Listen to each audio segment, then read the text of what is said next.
Ya Bəqiyyətullah, bugün cümədir, vədə günüdür.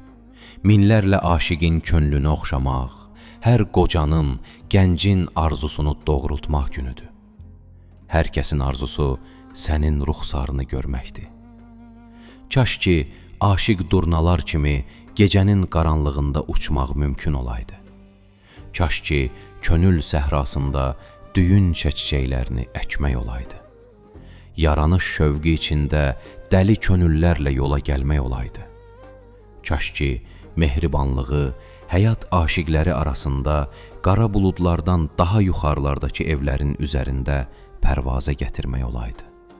Ey mehriban, bugün elə bir gündür ki, könlümün, ruhumun qazanclarını sənə açmalıyam. Sən isə səxavət göstərib yanlışlıqlarıma göz yummalısan. Qarşımda biraz daha çox fədakarlıq göstərməlisən. Məhz bugün alqış və həmdərdlik sözlərini səsləndirmək lazımdır. Bilirsənmi, insanın böyüklüyü və şəni dilinə gətirdiyi həqiqətin böyüklüyü və şənindən asılıdır.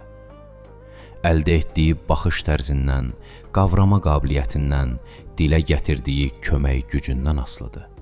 Mən xəyalımda elə bir məqsədi izləyirəm ki, sənin mehriban əllərin mənim o məqsədə çatmaqda yardımcı ola bilər.